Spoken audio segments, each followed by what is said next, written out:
Oi, esse é o Sem Posturas, o podcast da Auditece. Nesse episódio, nós vamos receber uma prata da casa, como a gente costuma chamar. Ele é auditor fiscal, é professor, já foi empresário, queridíssimo pelos colegas, né? Atualmente ele é presidente da 4ª Câmara do CONAT, Michel Gradival. Michel, obrigada por ter aceito o convite. Ô, Bel, a alegria é minha estar Diz aqui que você com é muito querido, porque de fato é, né? Quando a gente comentou bondade é que era sua. você que estava vindo, ficou todo mundo, um ótimo nome e tal. Michel, você é descendente de judeus. É cearense, mas é descendente de judeus, né? Que Isso. é o Gradival. É. Aí eu queria que você falasse um pouco da tua família e por que eles chegaram aqui, por que eles vieram fazer aqui em nossas terras, né? E eu comento muito contigo quando eu estou lá estudando, né, vendo alguma coisa de história e que me deparo com o sobrenome e que sempre me remete a você. Conta aí um pouquinho dessa história, porque é a sua história. Bel, é assim, vou lhe contar a história que eu sei, né? Pode ser que tenha alguma coisa que tenha me escapado Sim. aí no que meu pai me contou, né? A família Gradival, ela era da região ali da Alsácia, né? Um município grande ali é Estrasburgo, que hoje é onde tem o Parlamento Europeu, que é ali Sim. muito próximo da fronteira com a Alemanha. Lá pelos idos de 1870, teve a Guerra Franco-Prussiana. Essa região da Alsácia e Lorena, né, são duas regiões que mudaram umas 2 ou 3 vezes de lado.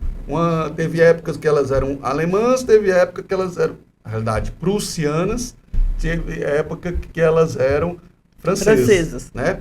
Então, assim, a nossa família surgiu lá na Alsácia, na época francesa. E aí teve a Guerra Franco-Prussiana, lá nos idos de 1870.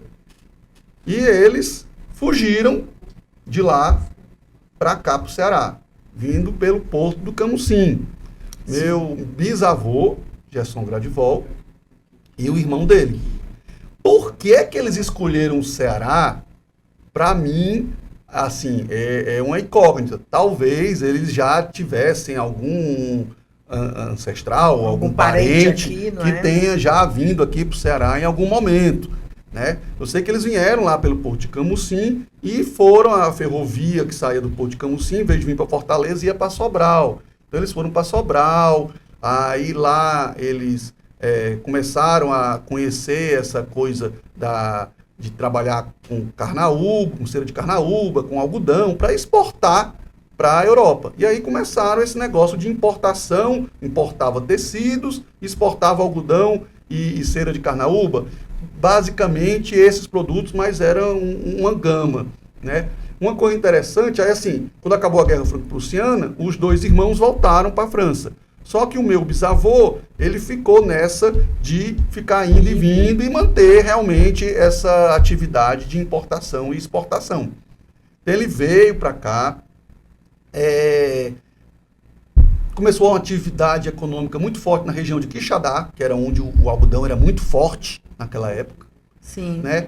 E aí, se você ler o livro de memórias da Raquel de Queiroz, Sim. você vai ver que ela foi funcionária dos Gradival lá em Quixadá. É mesmo. Está no livro de memórias dela. Olha. Foi um dos primeiros empregos, se não o primeiro emprego dela. Menina trabalhando na área administrativa da G. Gradival e Filhos. Sim. Né? Em Quixadá. Em Quixadá. E um dos filhos era o meu avô Leon. O outro é o meu tio-avô Roberto. Tu terminou o quê? Formação acadêmica? Direito, minha primeira colação de grau foi em Engenharia Civil, lá na Federal. Michel? Achei que tu era Sou engenheiro civil. Tu era puro do direito. Não, mas é híbrido. Vamos lá. Não. Eu comecei com Engenharia Civil. Eu pensava que ia ser engenheiro calculista. E E aí, assim, a família da minha mãe tem muito engenheiro. E aí eu tinha essa vivência da engenharia e sempre gostei do raciocínio assim, lógico, cartesiano. E aí fui para a engenharia. Só que eu acabei indo trabalhar na indústria têxtil. O meu primeiro emprego foi na área de produção de uma indústria lá em Horizonte, quando estava começando a desenvolver como engenheiro. o polo. Porque assim, quando estagiário, eu trabalhei numa construtora que construiu essa indústria, construiu o prédio, né, o imóvel da indústria.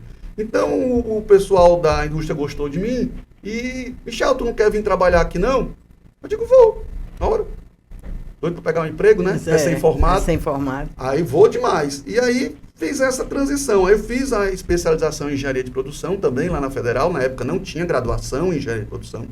Então fiz a especialização em engenharia de produção. E depois eu abri, junto com um colega que também trabalhava nessa indústria, a nossa própria indústria têxtil. A gente foi lá para o Bom Jardim. Olha só, quer dizer que você já esteve do outro lado. Foi. E aí eu comecei... Do outro lado do físico. Isso. Aí a gente começou lá no Bom Jardim, bem devagarzinho. A gente fazia muito, Bel, essas operações a gente comprava fio, a gente comprava algodão lá em Mato Grosso, mandava fiar em São Paulo, depois mandava tecer a malha também em São Paulo, depois a gente mandava para Santa Catarina para fazer o acabamento e depois vinha para cá. Essas operações triangulares, né? Sim, que a gente fiscaliza. Eu fui do têxtil, né? Meu último setor foi o têxtil. Pois é. Eu vi muito. Então você viu demais isso daí. A gente fazia muito. Aí depois a gente foi acumulando um capitalzinho, fomos adquirindo algumas máquinas, começamos a fazer também a nossa própria malha. Então assim, eu conhecia todo mundo. O Fábio da Unitexto, o Vanito da TBM, aquele pessoal ali, todo mundo eu conheço. E vendia só no mercado interno? A gente só vendia aqui no mercado interno. Só vendia no mercado interno. Aí a gente começou também a confeccionar. Aí nessa história de começar a confeccionar, a gente começou, por conta desses meus parentes que faziam muita obra pública, eu sempre tive assim, muita proximidade com licitação. Sim. E aí eu digo, pai, vamos começar a produzir para fornecer confecção para o município, para o estado. Bora. Aí a gente começou a fabricar. E aí a gente começou a ganhar, porque a gente fabricava matéria-prima, então a gente tinha um preço mais competitivo, né? E aí a gente começou a ganhar algumas licitações. Primeiro ano que o Juraci Magalhães deu fardamento escolar, eram 6 regionais. Nós ganhamos em 4, fornecimento em 4 regionais. Nossa, Michel. Foi uma alegria muito grande a gente ter podido participar desse momento, né? E aí você começa a atrapalhar certos concorrentes que já estavam mais acostumados a ganhar a licitação e a ter assim aquela facilidade de ganhar, de receber, de entregar. E a gente sempre fazendo a coisa de uma maneira muito, assim, o que foi contratado a gente vai fazer, sem precisar de nenhum aditivo nem nada. Então, muita gente começou a se incomodar. E aí, nas outras licitações, a gente começou a ser desclassificado. Não era nem que a gente não ganhasse, a gente era desclassificado. E eu ficava por conta com aquilo, sabe? Aí eu disse assim, sabe uma coisa? Eu vou estudar direito só para aprender o que é o certo. Aquela coisa de quem gosta de estudar, né? Vou fazer direito. Aí comecei a fazer direito por brincadeira. E aí, o curso mesmo? O curso, lá na Unifor. Passei lá, naquela época tinha prova de graduado. Para você entrar como graduado, tinha que fazer a prova. Né? Aí a gente passou a prova de estudar filosofia, de estudar sociologia, coisa que eu nunca tinha estudado. E aí a gente passou. Pois bem, o que aconteceu? Começamos a ser fiscalizados pela Cefaz. Você começa a crescer, você começa a ter um certo... Eu vou estudar para a Cefaz, que é para eu entender. Não, deixa eu te contar a história, peraí. Aí o que aconteceu? Passou a primeira fiscalização, não autuaram a gente. Passou a segunda fiscalização, não autuaram a gente. Na terceira fiscalização, era lá na Barra do Ceará. Na época eu acho que não tinha SESEC, era tudo separado, os auditores estavam lá na Barra do Ceará. Aí Não tinha, não. Eram os núcleos de execução, né? Não era por setor, não era por setorial, antes de você entrar, né? É. Aí, lá na Barra. Aí fui fiscalizado, e aí nessa questão aí das operações triangulares, o fiscal disse, você está fazendo errado. Tem imposto aqui que você está deixando de pagar. Aí eu digo, tem não, doutor. Isso aqui está certo. Aí eu expliquei, peguei, rabisquei assim para ele no papel como era. Aí ele disse, pois faça o seguinte, me entregue as notas fiscais de remessa de quem vende o algodão, para quem vai para fiação, da fiação para tecelagem, da tecelagem, porque essa nota de transferência a gente não tem, né? A gente só recebe a de remessa simbólica e as cobranças de serviço. Eu digo, não, tudo bem, eu vou pedir para eles, vou entrar em contato e peço para eles mandarem. Aí eu pedi, olha, tira a fotocópia autenticada de tudinho. Aí eu pedi, e olha, era um ano todinho. Era coisa, viu? Era papel. Mas a gente tinha um bom relacionamento com os fornecedores, que a gente pagava direitinho, e aí eles se deram o trabalho de fazer. Para fechar as portas. Era para fechar as portas. Aí foi o que eu fiz, eu já tinha pedido os documentos tudinho, né? Aí eu redigi a defesa, escrevi explicando o que era. Já estava formado? Não, já podia estava começando. Estava no segundo, terceiro semestre. Peguei o documento todinho, para cada operação para cada lote de algodão que eu comprei, eu fiz um desenho, um gráfico, mostrando a nota fiscal tal era de remessa da fiação para tecelagem, e a fiação me cobrou com a nota fiscal de serviço número tal, não sei o quê, e anexo tudinho. Eu fiz um calhamaço, sem brincadeira, dessa grossura aqui. Na tua defesa? Na minha defesa. E mandei pro CONAT. E eu não sabia nem o que era CONAT. Eu falei com um advogado, e para onde é que eu mando essa defesa? Não, você vai entregar lá na Barra do Ceará, mas eles vão encaminhar para um órgão lá chamado CONAT. O advogado cobrou os tubos para fazer a defesa. Eu digo, não preciso não. Deixa que eu faço. Porque quem entende do fato mais sou eu do que ele. E aí, não dei mais bola. Sei que depois a gente só ficou recebendo, que foi julgado o auto improcedente de primeira instância, depois teve um reexame necessário, não sei se chamava assim naquela época, e foi julgado improcedente de segunda instância. Aí eu peguei gosto, sabe? E depois vou começar a estudar mesmo. E aí, Bel, veio o concurso da Cefaz. E aí 2007. O concurso da Cefaz... 2007. Se você for lembrar... O teu, né? 2007. Se você for lembrar, como é o deputado que foi o primeiro que fez aqui o nosso sem impostura, do deputado... Heitor Ferrer. O Heitor ele conseguiu o adiamento do nosso concurso. Ia ter 2 concursos na mesma época, salvo engano era da PGE e o nosso. E ele dizia que tinha muitos concurseiros que iam fazer os 2. Não tinha condição porque ia ser na mesma época, na mesma data, alguma coisa assim. Para não perder, né? Aí ele conseguiu que um fosse adiado, que foi o nosso. E aí, assim, eu não fui estudar direito administrativo, nem direito constitucional, nem direito tributário, que eu já tinha estudado na faculdade. Eu tinha pouco tempo, aí fui estudar as outras matérias, né? Contabilidade, essas coisas. E aí, Deus iluminou, a gente passou. E que não é fácil, né? É um certame, assim, dos mais difíceis, né? O concurso de auditor. Foi bem difícil mesmo. Em qualquer estado, Foi bem difícil. É Deus mesmo, é Deus, não é a gente não. A gente só é instrumento de Deus, Bel. A gente não é nada nesse mundo, não. Bobo quem pensa que é alguma coisa. Tem gente que, né? Tem colegas que estudavam comigo na época do meu concurso, que é anterior ao seu. É o imediatamente anterior. Sim. Vocês desbancaram a gente. Os novatos, então, nós éramos os novatos. E que tem gente brilhante e não passaram. Porque tem uma técnica, e que eu não consigo entender, né? Tem aquela coisa de você estar calmo, de você não sentir também a pressão, né? Tem uma série de fatores. Chegou aí para o interior, quando você entrou na Cefaz? Quando eu entrei na Cefaz, meu primeiro ano foi lá em Tianguá, no posto fiscal. Lá de Tianguá. Você também foi antes da reforma, né? Antes da reforma. Nossa. Sim, eu sei. Era bom, era animado. Era animado, porque lá em Tianguá, a gente... O que é que tinha muita circulação lá saindo do Ceará? Era hortifruti granjeiro. Sim. Né? Que saía muito ali da Serra da Ibiapaba para o Piauí, para o Maranhão, até para o Pará. E esse tipo de produto só pode transitar sem sol. Então o pesado, Bem cedinho, o né? pesado mesmo era a noite e a madrugada. A gente ficava acordado. A Morgana dizia assim, Michel, tu chegavas Do plantão. parecia que estava chegando a guerra do Vietnã. Barba por fazer, Estropiado. barrigudo, com raiva de tudo. Porque assim, o que me marcava mais, assim, a maior dificuldade minha não era estar lá. Eu sempre sou uma pessoa muito caseira.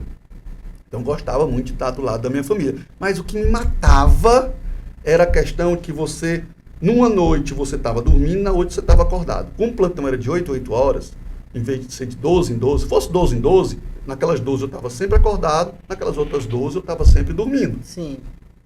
Por mais que as minhas 12 fossem de madrugada, eu teria sempre o meu horário de sono. Como era de 8 em 8 horas, tinha dia que você dormia de tarde, tinha dia que você dormia de manhã cedo.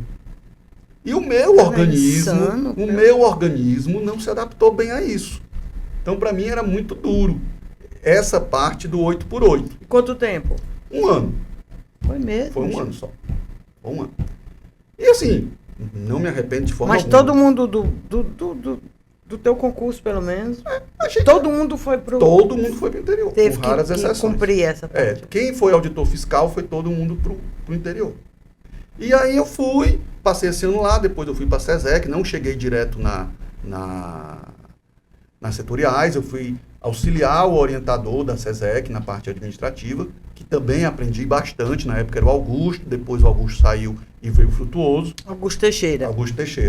E aí eu fiquei lá com o Frutuoso, aprendi muito com os dois, modos de ser bastante distintos. Sim. Né?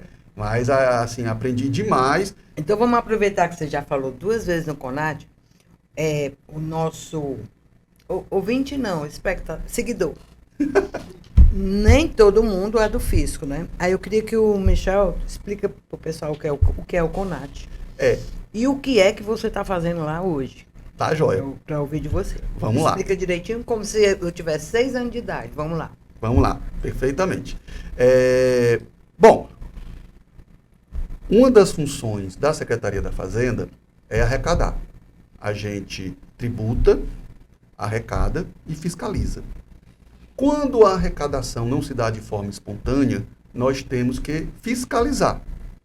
E muitas vezes, como resultado de uma ação de fiscalização, a gente detecta uma irregularidade, uma desconformidade com a obrigação tributária. Seja uma obrigação de pagar o imposto, seja com a obrigação de informar algo ao fisco, né? Aquilo que a gente chama de obrigação principal, que é pagar o imposto, e a obrigação acessória, que é dar as informações ao fisco para que ele possa verificar se a obrigação principal foi cumprida.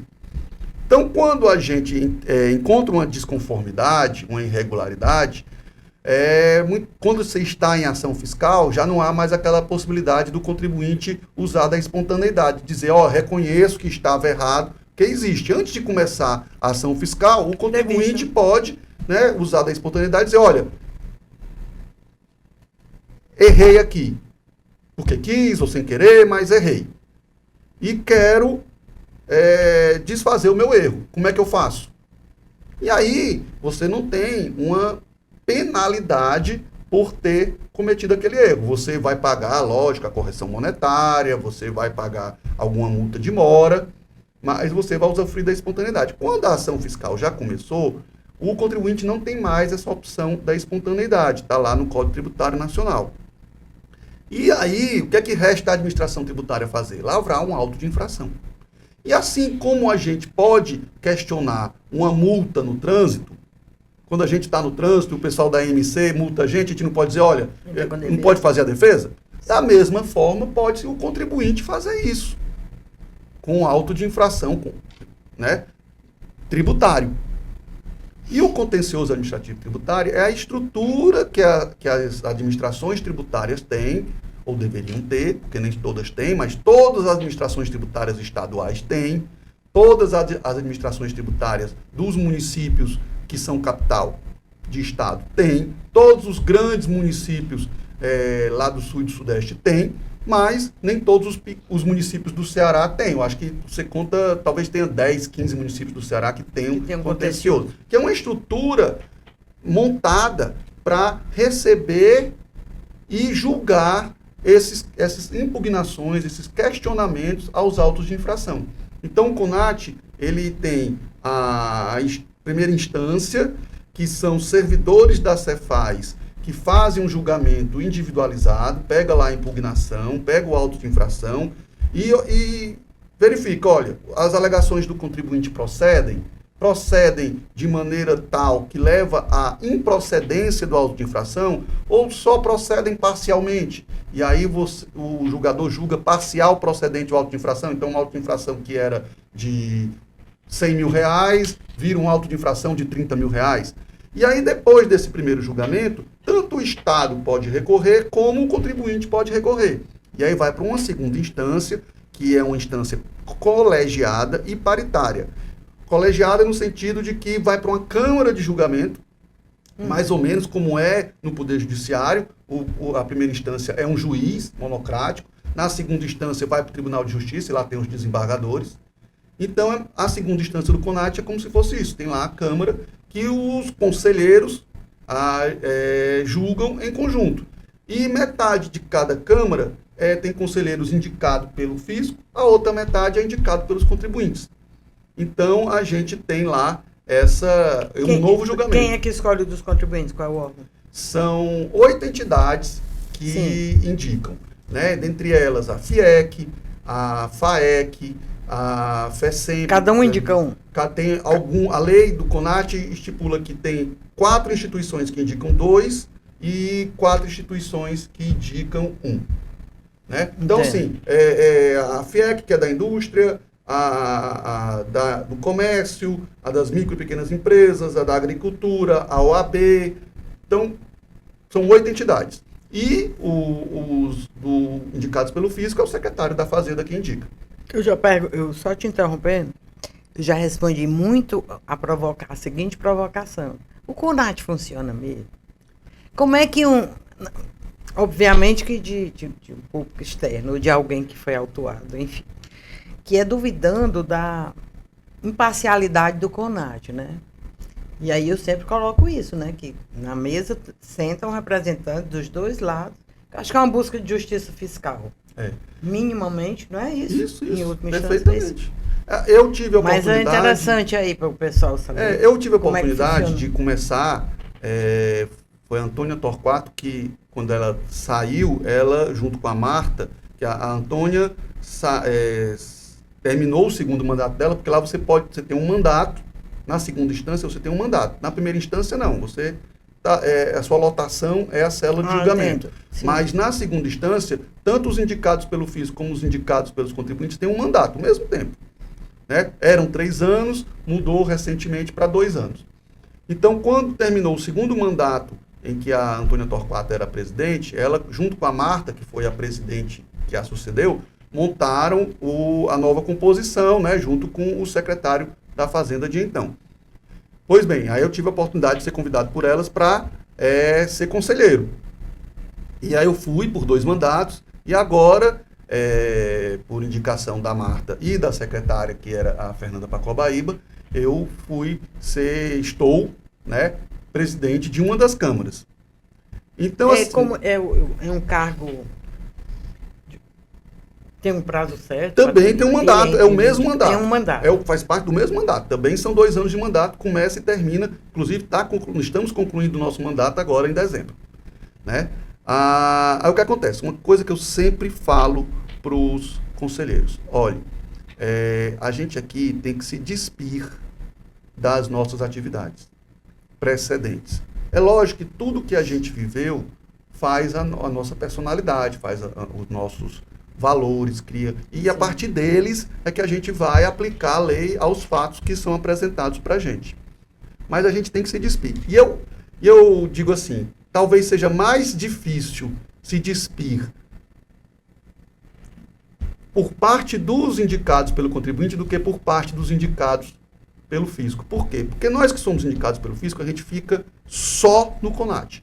a gente não fiscaliza mais, a gente não faz mais nada, a gente só fica só no à CONAD. disposição do CONAD. O indicado pelo contribuinte ou é contador ou é advogado. Então, vamos lá. A sessão da Câmara é 1h30 da tarde que começa. Até 12h30, ele está advogando. Sim. Quando acaba a sessão ali, às 5h30, 6 horas, normalmente tem um terceiro turno, 6h30 eles já estão advogando de novo. Então, eu falo muito isso. Olha, vocês têm que ter na mente que vocês não estão aqui para defender quem indicou vocês. Vocês não são representantes de ninguém, tanto que foi uma mudança que foi feita na última lei. A lei 15.614 de 2014, ela ainda trazia o termo representante do fisco, representantes do contribuintes. A lei atual, a 18.185 de 2022, ela fala indicados pelo fisco, indicados pelo contribuinte. Porque nós não representamos ninguém a não ser a sociedade. E a sociedade quer que os impostos sejam pagos da maneira correta. E o que é a maneira correta? É a maneira que a lei diz como é que tem que diz ser, como é que determina. Porque eu acho, sabe, Bel, que direito, o pessoal às vezes me critica quando eu digo isso, mas gente, direito não é para fazer justiça. Porque o que é justo para você pode não ser justo para mim. Justiça é algo muito subjetivo. O que o direito tem que lhe dar é previsibilidade e segurança. Então, assim, eu tenho que saber, eu, contribuinte, eu tenho que saber o que é o certo, de acordo com a lei e de acordo com quem aplica a lei. Eu, auditor fiscal, também tenho que saber o que é o certo, para saber se eu vou estar correto quando eu lavrar um auto de infração ou se eu vou estar errando. Então, o direito tem que dizer para a sociedade, né? Eu peguei aqui dois extremos da relação tributária, né? O contribuinte e o auditor fiscal, que é representante da administração tributária. Nós todos temos que saber o que é o certo. Porque aí quem quiser fazer o certo sabe como é que vai fazer o certo. E quem não quiser fazer o certo, fez a escolha dele.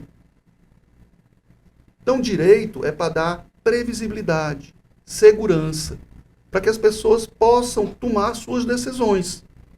Então, assim, o que a gente tem que buscar no CONAD, o Poder Judiciário tem que buscar lá nos tribunais do Poder Judiciário, é aplicar a norma da melhor maneira. Da maneira que a gente entende mais correta. Não é da maneira que eu entendo mais justa. Porque não adianta... Olha que absurdo, Bel. Outro dia a gente viu aí nos jornais o advogado ficava esperando chegar o plantão do juiz tal para entrar com a petição, porque ele sabia que ia ser distribuído para aquele juiz que estava de plantão, porque ele sabe que aquele juiz, sobre aquela matéria, ele decide daquele jeito. Isso é um absurdo. Não é para ser assim. É para você. Eu tenho uma demanda ao Poder Judiciário, eu vou apresentar, e seja quem for o juiz, vai decidir da mesma forma. Sim. Total. Deveria ser assim. Então a gente tem que buscar essa estabilidade. Aqui no Brasil, a gente aplica a teoria dos princípios, né? Que, assim, que se divide as normas jurídicas em regras e princípios. Então, a diferença básica entre elas, o que é? Uma regra é assim: aconteceu a premissa da regra, a consequência da regra sempre vai ser aplicada. Porque como é uma regra jurídica?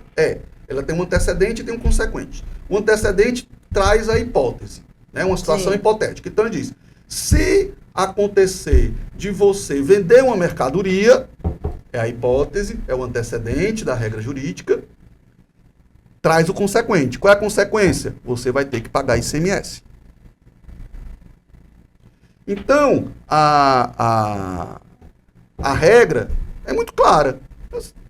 Essa norma jurídica que a gente acabou de falar é uma regra. Houve a circulação de mercadoria, houve a venda, você tem que pagar ICMS. Mas existem algumas normas que são principiológicas, que você vai aplicá-la em comum acordo com outras regras, que são princípios. Então, não é nessa condição sine qua non. E aí ela fica mais subjetiva. E aí fica muito subjetiva. Que aí você pega como princípios o princípio da justiça fiscal, o princípio da legalidade, o princípio da impessoalidade, o princípio republicano. Tem diversos princípios que você vai ali, no caso concreto, aplicá-los em conjunto. E aí fica muito subjetivo. Na Alemanha, que foi onde surgiu essa teoria, as balizas são mais firmes, sabe? Você, aplicador do direito, não tem tanto jogo de cintura. Aqui no Brasil, na minha opinião, a gente usa isso de uma maneira muito frouxa. Então, hoje, você quer tomar uma decisão, um juiz quer tomar uma decisão, seja juiz administrativo, seja um juiz do Poder Judiciário, ele pode, se ele quiser, decidir e depois buscar o fundamento. Porque ele encontra. Ele tem princípio para tudo. Sim. Então, ficou muito frouxo. E aí veio essa questão aí do novo código, já nem é mais tão novo, né? Código de Processo Civil, que tenta dar aí uma arrumada nisso, que é trazendo as questões dos precedentes, que é a questão da súmula vinculante, que é antes do novo Código Civil, mas tem os incidentes de demanda repetitiva, em que o tribunal decidiu, os juízes subordinados ao tribunal têm que seguir. Tirou um pouco da flexibilidade dos juízes, porque estava usando e abusando um pouco disso aí. Uhum. Então, assim, o livro que a gente escreveu, quando eu fui fazer o doutorado, porque quando eu entrei na Cefaz, eu tinha terminado a graduação em Direito e logo que eu entrei, eu fui fazer a especialização em Direito Constitucional. Não fui fazer em Direito Tributário. Antes disso, eu tinha feito um MBA na FGV,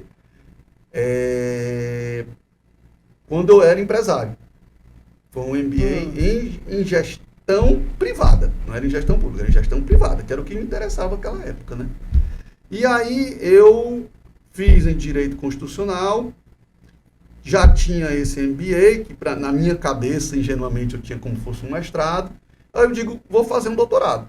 E aí foi naquela época em que a gente tinha o Oswaldo, a Antônia... Estavam fazendo em Buenos Aires. Todo mundo fazendo em Buenos Aires.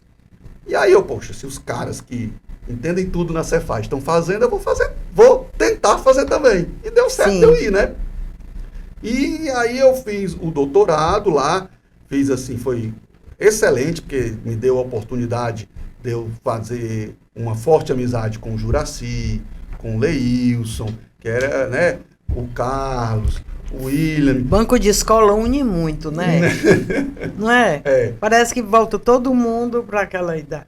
Marluzete, Ana Batista. Então, assim, foi muito legal. Uma turma bacana, porque a gente passava 2, 3 semanas lá em Buenos Aires e voltava para fazer os trabalhos e depois, nessas idas e vindas, era muito bacana. E a experiência foi maravilhosa. Excepcional, né? De ter contato com a outra legislação. Sim. Com outro tipo de tributação, né? Foi. E que rendeu, peço licença para apresentar o seu livro, rendeu esse livro, cujo lançamento foi super concorrido. Eu lembro que eu fui embora sem o meu exemplar tá assinado, porque era uma fila, tu lembra? Michel, né? Foi super concorrido. Foi surpreendente, foi surpreendente. E que rendeu Direito Constitucional Financeiro. Esse exemplar que hoje o Michel trouxe para a Auditece, né? Para a nossa biblioteca. E a partir de amanhã já está disponível para quem quiser. Veio a ideia de falar, porque assim, antes de eu ir entre eu passar no concurso da Cefaz e eu ser nomeado na Cefaz, teve um hiato de 1 ano. Então, eu fui convidado para trabalhar no Tribunal de Contas do Estado. E lá fiquei ajudando a fazer os relatórios de análise das contas do governo, tanto do governador como de diversas entidades. E era muito bacana porque eu era o único assessor dos 2 procuradores lá do Ministério Público junto ao Tribunal de Contas. Então, assim, tudo que passa pelo TCE passa pela Procuradoria, lá pelo Ministério Público de Contas. Então, eu como único assessor, você imagina a quantidade de assuntos que vieram para eu estudar, para eu aprender. Então, o que aconteceu? Eu comecei a ver, somente quando eu fazia os relatórios das contas do governador, que existia muita dotação orçamentária que não era executada. Porque o orçamento é simples. O orçamento é o orçamento público. Você faz uma previsão de receitas e faz uma previsão em que você vai gastar aquelas receitas. E a Constituição e o direito financeiro, ele traz balizas do que você pode fazer. Aqui no Brasil é até bastante amarrado essa questão do que você pode fazer. Tem várias obrigações com aplicação em saúde, em educação, pagamento dos servidores públicos, custeio da máquina pública. Isso representa previdência, né, o regime próprio de previdência. Sim. Tudo isso tem uma participação significativa do orçamento. Não tão significativa quanto o pagamento de juros da dívida pública, né, que muitas vezes fica ali no lado, o pessoal não observa muito. Essa é a maior parte do nosso orçamento. Mas, de qualquer forma, tem lá um certo engessamento. E eu via que na parte que não era engessada, tinha bastante dotações orçamentárias que tinham recurso. A receita prevista era realizada e a atividade em que ia ser aplicado aquele recurso não era realizada. Contratação de enfermeiros, de médicos, que realizam um direito social à saúde. Reforma e construção de escolas e universidades, que realizam um direito fundamental à educação. E uma série de dotações que eu vi assim, rapaz, está aqui o dinheiro, não faz por quê? Aí eu vou pegar aqui o Jânio Quadros, né? Não filo porque não quilo. Era assim. Não tem uma justificativa. O gestor, ele não gasta e não justifica ao Tribunal de Contas por que ele não gasta. Quando ele gasta, ele tem que justificar. Mas quando ele não gasta, ele não tem que justificar. E o que eu fui pesquisar foi se nos princípios que regem o direito financeiro brasileiro, se não existiria uma norma implícita de, prioritariamente, você realizar aquela despesa, se ela está prevista no orçamento e se a receita prevista se concretizou. Ou, se você não realizar, que pelo menos você se justifique ao Tribunal de Contas, que faz às vezes da sociedade, por que você não gastou? Porque quando você elabora um orçamento público, Bel, você está decidindo o que você vai fazer e o que você não vai fazer. Porque não dá para você fazer tudo que a sociedade, que o governante, que o administrador público quer e precisa. Não dá. Há que haver as prioridades, né? É uma escolha.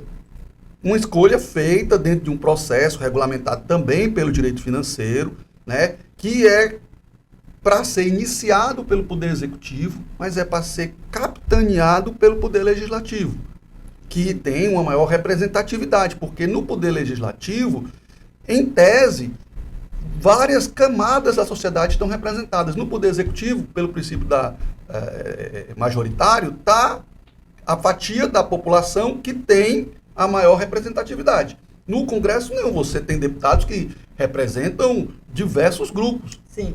Né? Então, por isso que o orçamento, não é só no Brasil, é no mundo todo, ele é prioritariamente uma obra legislativa. É uma lei. É a lei orçamentária anual, que no Brasil é derivada da lei de diretrizes orçamentárias, que por sua vez é derivada do plano plurianual.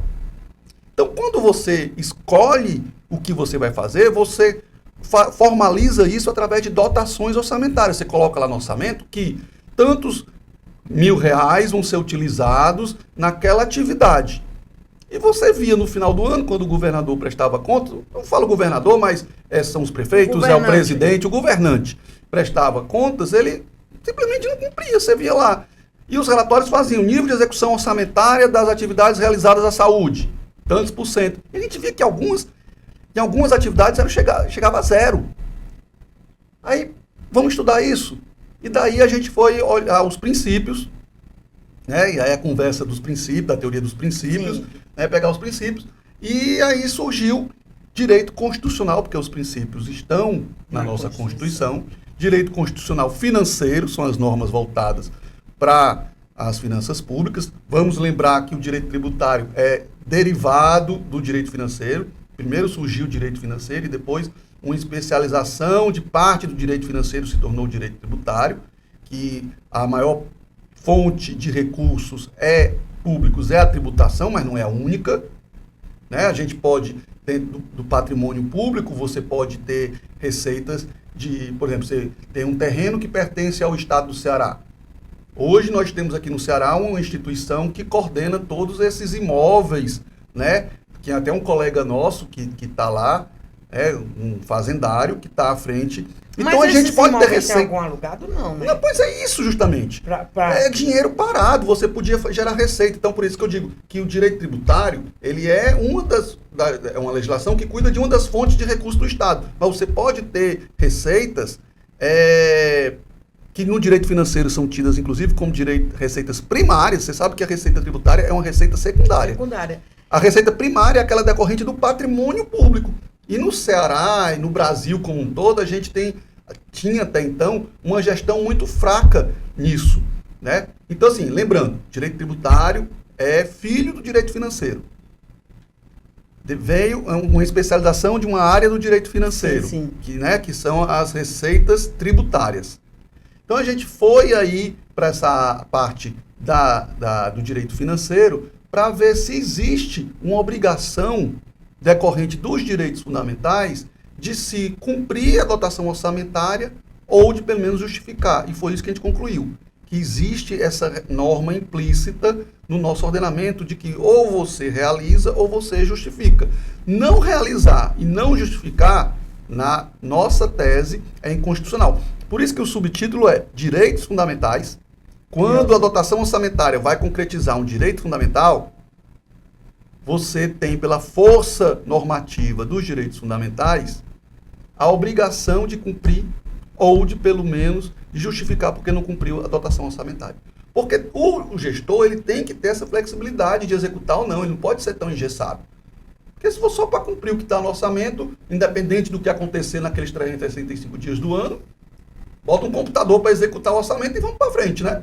Uhum. O gestor tem que ter a flexibilidade, mas ele tem que justificar, na nossa tese. Então, o livro basicamente conta como é a atividade financeira do Estado, tanto a receita como a despesa, e aí depois se debruça sobre os direitos fundamentais, se debruça sobre os princípios do direito financeiro, e aí a gente fecha desenvolvendo essa tese de uma norma implícita de orçamento impositivo na concretização dos direitos fundamentais.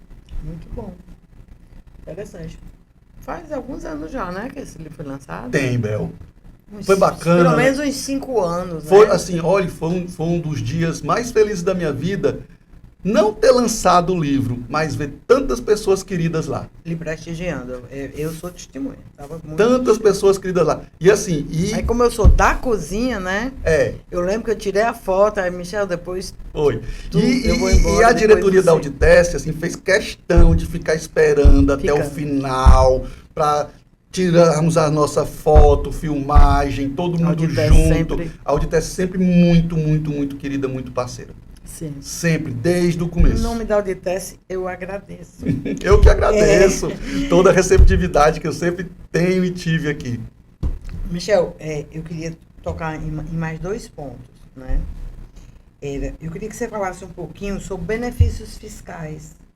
Como é e como é que seria a forma ideal, que eu já vi você falando em algum lugar.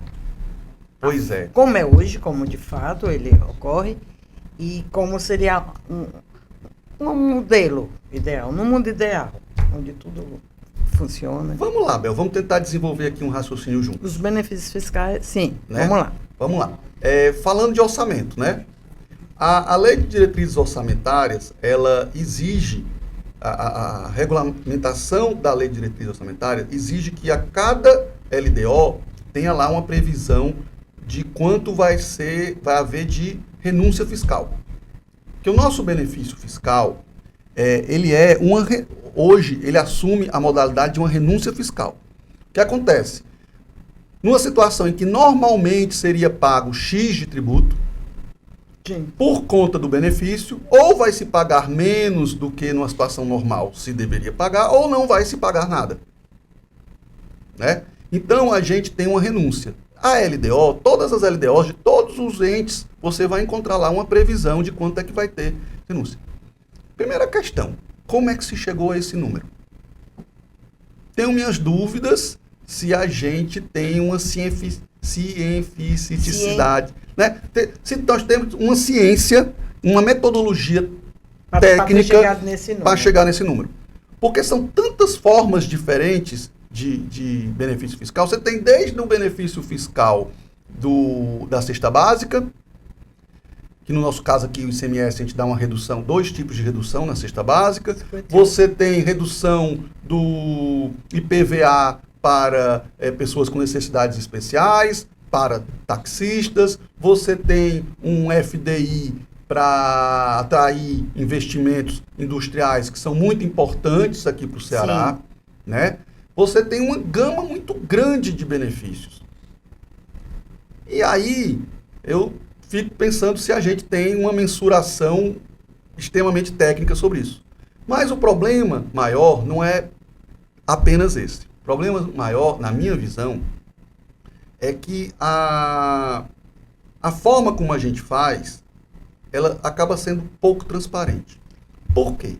Porque você tem uma renúncia muito grande, se você for ver nas LDOs, é muito grande. A gente falou aqui de despesas com saúde, com educação, despesas com previdência pública, né? A renúncia de receitas não fica longe dessas aí, não. É muito grande. E a gente chama, tecnicamente, de gastos tributários. Normalmente, o tributo, ele gera uma receita. Quando você renuncia a uma despesa, é um gasto. A gente chama de gasto. Não é um gasto, porque, tecnicamente, um gasto é aquilo que você tinha e desprendeu. E aí é que está a fórmula ideal. A fórmula ideal do benefício, porque o benefício é importante, meu. O benefício é importante para você atrair investimento. Quais seriam as grandes indústrias que viriam para o Ceará se não fossem os benefícios fiscais? Mas são importantíssimos. É importante. Você acha que tem pouca transparência? Eu acho que o sistema... Poderia ser mais transparente. Poderia. Por quê? Porque você tem uma certa dificuldade de você mensurar aquilo que não entrou no cofre público. Sim. Você teria que partir de quanto foi a atividade econômica dos beneficiados, para fazer uma mensuração de quanto foi efetivamente. Ao passo que, se realmente o benefício fosse no orçamento, então assim, vamos dizer que eu tenho R$1 bilhão de renúncia de receita. Tá? Em vez de eu fazer isso, eu vou fazer o seguinte: todo mundo paga o imposto igual. E aquelas atividades que eu quero beneficiar, eu vou pegar e vou devolver o imposto. Você fazendo isso, você dá mais transparência. Por quê? Porque quando você faz um desembolso, você tem que estar registrado isso. O fato de ter entrado o dinheiro no cofre público e ter saído, essa saída ela é sempre registrada. Você sempre vai saber quem recebeu, quanto recebeu, por que recebeu. Então, no mundo ideal, todos os benefícios dados pelos entes públicos deveria, na minha opinião, se dar dessa forma. Todo mundo paga imposto igual e quem eu quero que seja beneficiado porque tem uma renda menor, porque precisa ser fomentada a sua atividade ou porque precisa ser fomentada a sua subsistência. Muitas vezes o benefício fiscal é para prover a subsistência do cidadão, né? Então você devolveria. A reforma tributária que está se avizinhando aí, parece que finalmente, depois de tantas décadas de tentativa, parece que vai sair alguma coisa de reforma tributária sobre o consumo. Né? Porque a gente tem a tributação sobre o consumo, a gente tem a tributação sobre o patrimônio, a gente tem a tributação sobre a renda e a gente tem a tributação sobre a folha de pagamentos. Essa reforma tributária que vai sair aí, 95% dela, 99%, é sobre o consumo. Tá? Então, assim, isso afeta diretamente a nós, estados, e aos municípios. Por quê? Porque a nossa receita basicamente é ICMS e ISS. Receita própria. Né? E o ICMS é tributação sobre o consumo, o ISS é tributação sobre o consumo. Que no mundo todo estão sujeitas a um tributo só. E aqui no Brasil foi dividido. Que é um dos motivos, dos complicadores desse nosso pandemônio, que é o nosso sistema tributário brasileiro, principalmente sobre o consumo. Né? Então, voltando assim lá, a ideia Talvez você tenha ouvido falar, Abel, com certeza você ouviu. O nosso ouvinte que talvez tenha ouvido falar sobre a proposta de cashback. Sim. Cashback, como é que é? Os colegas da administração tributária lá do Rio Grande do Sul, eles fizeram uma pesquisa sobre quanto da renúncia tributária sobre a cesta básica. Por exemplo, vamos lá. Vamos dizer que o Rio Grande do Sul tivesse uma renúncia tributária de 300 milhões em determinado ano, deixava de arrecadar 300 milhões por conta da redução da base de cálculo na cesta básica. Aí eles fizeram a seguinte medição. Quanto desses 300 milhões que o Estado deixa de arrecadar beneficiou a classe A, a classe B, a classe C, a classe D e a classe E? A classe C, D e E, Bel, ficou só com 30%. Os outros 70% ficou para a classe A e para a classe B. Por quê? Porque quem consome mais. Porque a classe A e a classe B consome bens supérfluos, mas também consome cesta básica. E a gente vai ver que algumas cestas básicas aí, de alguns estados, tem até o que é o básico. Inclusive, né? Porque assim, tem lugar que tem salmão na cesta básica. Tem filé na cesta básica. Na minha opinião, é uma distorção. Total. Mas, mesmo que você tivesse tirado isso, só pela quantidade, pelo volume de consumo das classes A e B, já era natural, por mais que a nível de indivíduos na classe A e B ser muito menor do que indivíduos nas classes C, D e E, mesmo assim, teria de se esperar que a diferença entre o A e o B para o C, D e E no Brasil é muito grande, né? Mesmo um estado como o Rio Grande do Sul, que não tem uma diferença tão grande entre o topo e o piso da pirâmide de remuneração, como tem aqui no Ceará, social, né? Lá a diferença é menor. A classe D e E, né, é muito larga, né? Pois a base da pirâmide aqui no estado, né? Então a ideia que foi que surgiu, olha, vamos fazer o seguinte, já que todo o dinheiro, a renúncia, não está indo para quem a gente queria, que eram os menos favorecidos, vamos fazer o seguinte, vamos acabar com a redução da base de cálculo sobre a cesta básica, todo mundo vai pagar, e nós vamos devolver o imposto, que é o cashback, para as classes A, C, D, E, e aí a gente vai criar um critério objetivo para saber quem tem direito a isso aí. Coloca um limite, um teto, né? Porque senão o pessoal da classe A vai pagar alguém da classe C para comprar no nome da classe C e depois o cara da classe C repassar para a classe A. Essa cor de laranja, isso pode acontecer, né? A gente de vez em quando encontra, né? Essa cor de laranja. Então, assim, é uma das ideias que foi um colega, o Giovanni Padilha, auditor fiscal do Rio Grande do Sul, que na tese dele de doutorado ele defendeu isso aí, que é aplicável, ele não inventou a roda, ele só mostrou que era aplicável no Brasil. Brasileira. No Brasil, né? Nós já temos alguns exemplos disso mundo afora. Então, uma das ideias da reforma tributária é essa. A ideia, assim, no mundo dos sonhos, não existia diferenciação. Todos os produtos e todos os serviços com a mesma alíquota. Com a mesma alíquota. Um nível de tributação único. Né? Então, assim, a alíquota é a mesma, independente de você estar comprando leite ninho ou um outro produto da Nestlé que também é chamado de leite, mas ele pega lá e coloca como bebida láctea, e aí vem as confusões, porque o leite tem uma tributação e a bebida láctea tem outra tributação, então o contribuinte sempre vai querer colocar o seu produto como uma tributação mais favorecida, obviamente. É natural isso, né? Nada de extraordinário, nem nada de errado, desde que o produto realmente consiga se adequar às normas que definem o que é aquela classificação que vai dar uma tributação mais vantajosa. Mas isso gera um contencioso muito grande. No Brasil, a gente tem um dos maiores contenciosos tributários do mundo, se não o maior. E você conta aí contencioso administrativo, lá no CONAT, nós fazemos parte do contencioso administrativo, e também um contencioso judicial, junto ao Poder Judiciário. Olha, na União, salvo engano, o tempo médio para se terminar um processo judicial sobre tributos, em primeira instância 8 anos, em primeira e segunda instância dá 15 anos. Olha só. É muito tempo. É né? muito tempo. Impressionante. É muito tempo. E às vezes são detalhes, mas são detalhes relevantes, porque geram uma despesa com tributos menor ou maior. Uhum. Né? Então, assim, quando a gente começou a falar sobre reforma tributária, se pensou em simplificar mesmo, assim, ser arrasa quarteirão, não tem mais diferença de alíquota não, cada estado vai decidir uma alíquota e essa alíquota vai ser aplicada a todo serviço e todo produto. Pronto.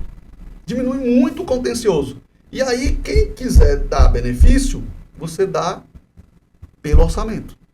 Com cashback para as atividades, para as classes mais baixas, com uma devolução de imposto para alguma indústria ou atividade econômica que você quer atrair para o Estado. Isso vai ser contemplado na reforma? O Cashback? O cashback está lá, foi aprovado na Câmara dos Deputados. Sim. Acredito que não vai ser mexido lá. Não vai ser mexido. Você acha que não vai? Acho que não. O que nós não vamos ter, com toda certeza, é uma alíquota única para tudo. Já está lá previsto uns 3 níveis de alíquota, pelo menos. Mas já é muito menos do que a gente enfrenta hoje. Né? A nível certeza que gera guerra fiscal, né? Seriam as alíquotas únicas no país todo a mesma, como é que né? vai ser?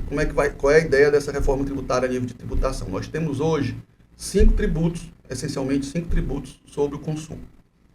ICMS, ISS, IPI, PIS e COFINS. Né?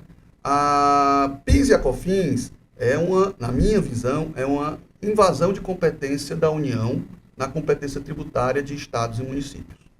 Sim. Tá? Porque na repartição do bolo tributário, vamos chamar de bolo tributário, tudo que é arrecadado de tributos, feito lá em 98, né, em 88, na Constituição de 88, o que é que se decidiu? Que o ISS é a tributação sobre o consumo que fica com os municípios e o ICMS é a tributação sobre o consumo que fica com os estados. E o IPI é a tributação sobre o consumo que fica com a União. E o IPI ele vai ser repartido com estados e municípios. Você vê que o FPE, uma boa fonte do FPE, que é o Fundo de Participação dos Estados, e do FPM, que é o Fundo de Participação dos Municípios, vem do IPI. A outra maior fonte é o Imposto de Renda, que também é de competência da União. Federal, né? O ICMS, por sua vez, 25% dele é distribuído também com os municípios. Né? Então tem uma divisão. Mas quem é que faz a grande arrecadação sobre o consumo no Brasil? O ICMS. O ICMS, até 4 meses atrás, era o imposto que, individualmente falando, mais arrecadava no Brasil. É um imposto muito alto. Que é uma deturpação, tá, Bel? Se a gente for no mundo afora, a gente vê que a maior parte da receita tributária é oriunda da tributação sobre o patrimônio e sobre a renda. E existe sempre a tributação sobre o consumo. Na Europa, por exemplo, na Índia, no Canadá, é muito forte o IVA, que é um imposto sobre valor agregado, né? Que é um imposto parecido com o ICMS, em alguns aspectos. Nos Estados Unidos tem a Sales Tax, né? Que ela não é na cadeia toda de produção, ela só é naquela venda final ao consumidor. Tanto que lá nos Estados Unidos, se você for comprar alguma coisa, você vai comprar essa caneca, quanto é que é essa caneca? $5. E o imposto? Plus tax, mais o imposto. Né? Eles nem botam no preço. Aqui não, aqui você já sabe que o imposto está embutido. Lá é muito... Isso é transparência, né, Bel? Porque você sabe quanto é que você está pagando pelo produto e quanto é que você vai pagar de imposto. Então, assim, a tributação sobre o consumo existe no mundo todo, mas ela representa uma parte do bolo tributário pequena. Porque a tributação sobre o consumo, ela, apesar de ser fácil, entre aspas, para as administrações tributárias, ela é muito regressiva. No sentido de que, como a gente falou há pouco sobre a cesta básica, acaba que quem ganha mais, paga menos. Exatamente. E o ideal da tributação não é esse. Injusto, né? Não é esse. O ideal é que a tributação ela seja percentualmente maior sobre quem ganha mais. Por quê? Por quê? Porque quem ganha pouco, praticamente usa toda a sua receita para sobreviver. À medida que você vai aumentando a sua renda, vai sobrando algumas coisas que vão além de sobreviver. E aí, essa é alguma coisa que vai sobrando a mais, quanto mais sobra, mais você deveria repartir com quem não tem nada sobrando, ou às vezes não tem nem por básico, por elementar. Sim. E a tributação é uma forma de você redistribuir riqueza. Então, a ideia é tributar mais quem tem condição de pagar mais, um princípio da proporcionalidade. Não é só quem ganha 100 paga 10, que é 10%, quem ganha 1.000 paga 100, que é 10%. quem ganha 100 paga 10, e quem ganha 1.000 paga 200, que é 20%. Então, percentualmente, a carga tributária é maior também, não só a nível de valor absoluto. Por quê? Porque sobra mais para outros gastos que não seja sobrevivência. Não estou dizendo que, assim, que a sobrevivência, hoje na nossa sociedade, talvez vocês ter um acesso à internet seja questão de sobrevivência. Lógico que não é tão básico quanto o arroz e o feijão. Lógico que não é tão básico quanto você ter acesso a um hospital quando você está doente, a um remédio quando você precisa dele. Mas é algo dinâmico, que não vai mudando com a evolução da sociedade, com o desenvolvimento. Mas a ideologia por trás da tributação é ela ser também redistributiva, porque o Estado não existe para si mesmo. O Estado não é um fim em si mesmo. O Estado é a representação da sociedade. Exatamente. O Estado, o servidor público, por que o servidor público ele tem algumas diferenças em relação ao servidor da iniciativa privada?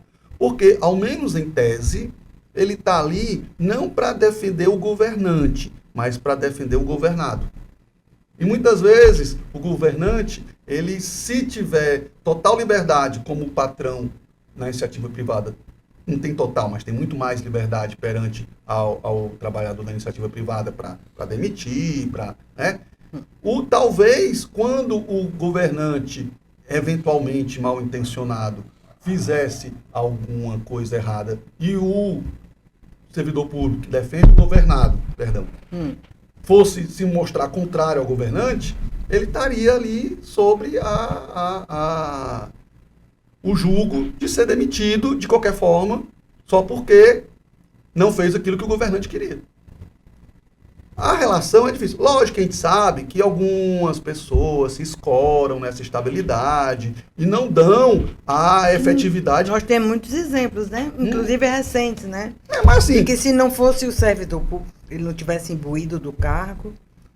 Ia dar problema, né? Não teria acontecido. Outro dia teve aí uma questão de umas joias, não foi? No aeroporto, assim, teve uma coisa dessa, não foi? Isso. Se não fosse um funcionário público, com a estabilidade do servidor público... Isso. E assim, a gente tem as exceções? Vezes, né? Tem. Mas você não vai tratar todo o grupo pelas exceções. Vamos tratar as exceções como exceções? Vamos dar o tratamento às exceções que ela merece e vamos dar o tratamento ao grande grupo, a regra, como regra.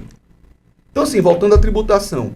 Então, a ideia é a gente, num médio prazo, diminuir também a tributação sobre o consumo e aumentar a tributação sobre o patrimônio e a renda. Não é tributar mais quem ganha 30 mil. A gente sabe que quem ganha 30 mil está ali no 1% do Brasil. Não se discute isso. Mas o que esse cara que ganha 30 mil aqui no Brasil paga já está mais ou menos na média do mundo, a nível de tributação sobre patrimônio e tributação sobre a renda. Quem está pagando pouco, Bel, é o 0,01%. O pessoal fala muito assim, vamos tributar as grandes fortunas. O risco é você tributar quem ganha 1 milhão, que realmente é um patrimônio respeitável, principalmente no Brasil, e não tributar quem tem 1 bilhão. Porque hoje você tem, o cara não paga nada sobre dividendos. Não paga nada de imposto sobre distribuição de lucros. E aí o que acontece? O sócio fica com um monte de dinheiro e a empresa, que é quem gera riqueza, fica descapitalizada. Por quê? Porque há um incentivo em você distribuir dividendos, em você distribuir lucro para os sócios. Se você tributar essa distribuição de lucro, você vai continuar distribuindo lucro, vai continuar pagando dividendos, mas você vai fazer isso de uma maneira mais comedida. E você vai manter esses recursos dentro da empresa, que vai gerar investimento, que vai gerar ganhos, mais emprego e mais ganhos para o próprio sócio. Por que muitas vezes a gente vê algumas empresas quebradas e os seus sócios com patrimônio muito bom? Em parte, por conta disso. Porque cotidianamente, de uma maneira legal, de uma maneira permitida, por uma decisão do nosso legislador, diga-se, representante da sociedade, então a decisão da nossa sociedade, a gente decidiu, lá na época do governo Fernando Henrique, que não vamos mais tributar divisão de lucros e pagamento de dividendos. Uhum. Sim. Então, causa também esse tipo de efeito. Então, assim, a tributação ela tem que ser entendida, o sistema tributário ele tem que ser simples, ele tem que ser funcional e ele tem que ser justo. E o que é justiça tributária? Macro, falando em macro, quem ganha mais, pagar percentualmente mais. A gente está tentando, na reforma tributária sobre o consumo, tornar o sistema mais simples e mais funcional. Ele ser mais justo, o que a gente está tentando conseguir é o cashback. Mas para a gente conseguir mesmo, a gente tem que fazer com que a tributação sobre o patrimônio e a renda chegue de maneira justa àqueles que estão no 0,01%, que é muita coisa, é muito dinheiro. Olha, você sabe a quantidade de pessoas que tem na classe A e na classe B e a quantidade de pessoas que tem na C, D e E. Muito mais na C, D e E. E mesmo assim, lá na questão da renúncia das cestas básicas, ou da cesta básica, só 30% fica com essa multidão que é a classe C, D e E. Então você imagina o que representaria tributar com a carga tributária forte? Sim. O pessoal do 0,01. Isso não é afastar, a pessoa não vai fugir. Não vai. Quem é para fugir, já fugiu. Já está com dinheiro em hold lá em paraíso fiscal para não pagar ITCD quando morrer e passar o dinheiro para o Estado, né? Quando passar a herança para os seus filhos. Porque, assim, o ITCD, olha só como o ITCD é um imposto legal. Legal no sentido bacana.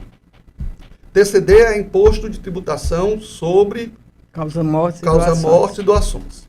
Ou seja, alguém vai receber uma coisa por liberalidade, por não ter feito nada para ganhar aquilo. Porque o que eu recebi do meu pai, o que foi que eu fiz? Nasci filho dele. O que foi que eu fiz para construir aquele patrimônio? Normalmente nada. Muitas vezes você, como filho, trabalhou na empresa, né? Mas você foi remunerado por ter trabalhado na empresa. Se você era sócio, você recebeu o prolabore. Se você era funcionário, apesar de ser filho do dono, você recebeu o salário. Foi remunerado. Bem ou mal, foi remunerado. Mas a transmissão de patrimônio por liberalidade é totalmente antimeritocrática. O que é que tanto se fala no liberalismo? Meritocracia, né? Então, assim, quem construiu o patrimônio saindo do zero, por exemplo, agora me escapa o nome dele, mas o pai do namorado da Lady Diana, que estava no carro com ela quando ela morreu. Bilionário, né? Bilionário. Esse é o nome dele, né? Dodge Alfaiate. Pronto. Bilionário para os padrões ingleses. Ele começou vendendo Coca-Cola de porta em porta. KSzinha. E cresceu. Mas isso é exceção. A gente sabe que não é a regra. Né? Então, assim, o filho, foi o que o filho fez. O filho já nasceu em berço esplêndido. Então, assim, se você tributa pesado isso daí, você faz com que duas coisas. Primeiro, onde você vê a tributação muito pesada sobre isso, você começa a ver que os donos desse patrimônio começam a criar fundações para poder realizar algum trabalho social e essas fundações remunerarem como pagamento de salário às pessoas da família que estão ali dentro. Mas, pelo menos, se reverte em alguma coisa útil para a sociedade. Você vê Bill Gates, que tem a fundação Bill e Melinda Gates, que atua em diversas frentes e faz muita coisa bacana para muita gente. E quase toda pessoa rica nos Estados Unidos e na Europa tem a sua fundação. E, por um outro lado, quando existir de fato a doação ou a morte e a transferência da herança, tendo a tributação pesada, vai forçar o quê? Que aquela segunda geração não comece de um patamar tão diferente daqueles outros da mesma geração dele, que é dar aquele básico igual para todo mundo. Então, eu ter educação básica igual, e para educação básica não é só até ali saber ler e escrever, não. É se formar na faculdade. Sim. É você ser um cidadão com todas as letras maiúsculas. Porque aí sim, você tendo o conhecimento igual, você tem condição de diferenciar realmente quem foi que se esforçou mais, quem foi que foi mais inteligente, quem é que foi mais perspicaz. Agora você pega um cara que tem doutorado e um outro que não consegue terminar o segundo grau. Por exemplo, Como é que você está querendo comparar É. o start? Estou falando do start. Então, acho que a função do Estado, uma das funções do Estado, não é só redistribuir a riqueza pela tributação, não. É prover serviços públicos, realizar políticas públicas que faça com que o start seja mais equilibrado. O ideal seria que todo mundo tivesse o mesmo nível, né? De educação, de saúde, de lazer, de proteção familiar, de amor, de carinho, de afeto, que tudo isso influencia na formação da pessoa para depois ela ter sucesso na sua vida. E sucesso não é só riqueza material. Sucesso, às vezes, é você conseguir terminar uma maratona, é ter um filho bem educado, é ter amigos, é ter... Sucesso é algo subjetivo, mas você vai definir o seu objetivo não pelo que o mundo deu para você, assim, o que sobrou para ti foi isso. Não. Todo mundo tem um mundo aberto. Todo mundo tem todas as possibilidades abertas. E aí você vai para onde você quer e vai se esforçar da maneira que você achar conveniente. E aí, no fim, tudo passa pela educação. Né? Tudo passa pela educação. Tudo passa pela educação. A educação tributária. Sim. Que é o que agora é o nosso...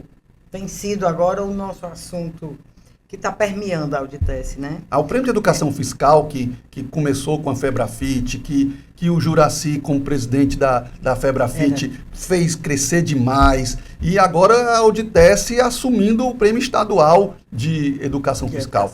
Maravilhoso. Porque o cidadão... 24... Não é, Marília?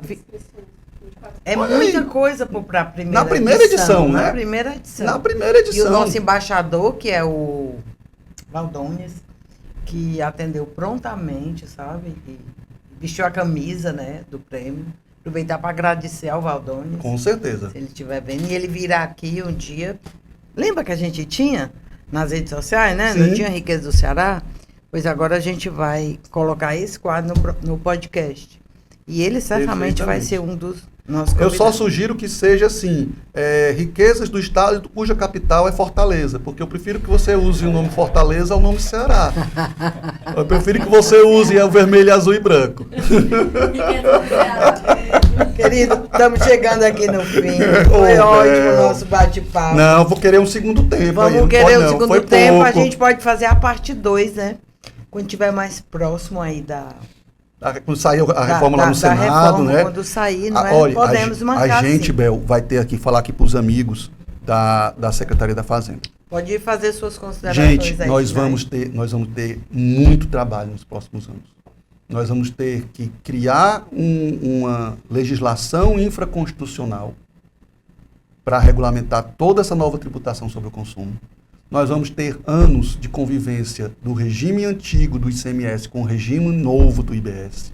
A transição vai ser muito, muito trabalhosa. Nós vamos fazer uma excelente transição, porque a gente sabe o nível do servidor que a Cefaz do Ceará tem. Né?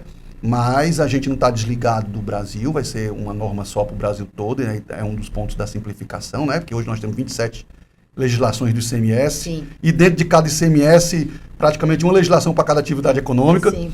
Então a gente vai chegar na simplificação, vamos estar ligados, vai ser uma legislação só para o Brasil todo, mas a gente vai ter que ter a nossa estrutura, a gente vai ter que fazer a nossa gestão, a gente não pode abrir mão disso, tá? Faz parte da... Nós somos fundamentais, nós somos carreira de Estado porque nós somos fundamentais para o Estado. Não é assim um presente que é dado, não, porque a nossa carreira é importante. E isso nos dá muitos direitos, mas também muitas responsabilidades. Então, o que eu quero deixar aqui ao final, Bel, é primeiro agradecer a oportunidade de estar aqui com a minha amiga. Obrigada. Minha Eu amiga, que agradeço. que eu admiro desde quando eu entrei na Secretaria da Fazenda, né, que era na presidente época. da Auditesse. Agradecer demais a toda a diretoria da Auditesse por tudo que sempre fez e faz, não só por mim, mas por todos os auditores, por toda a administração tributária, sempre trazendo ideias, sempre querendo contribuir com o crescimento. Obrigada. Michel, aqui é um mimo do Sem Posturas. Oh. Adivinha o que é? Vai ser... É uma canequinha. Na minha canequinha? É. Oh, que Pra maravilha. você tomar e lembrar da gente. Amanhã de manhã, já no café da manhã. Amanhã já vai estar lá, na minha mesa, no meu café. Pessoal, estamos chegando no final desse episódio, que certamente vai ter a parte 2. E aí eu gostaria que vocês fizessem aquelas coisas, curtir, compartilhar esse vídeo. Vamos fazer o nosso canal crescer. E ele está num crescimento legal, assim, orgânico, tá? Mande o link aí para os inimigos, para os amigos, nossos fãs, né, Michel? Comentem, Comentem critique lá, a postura né? do Porque Michel. é importante, claro. O Michel tá sim. errado ao falar isso e aquilo outro. Tirem dúvidas, tá bom? É isso aí. Até a próxima.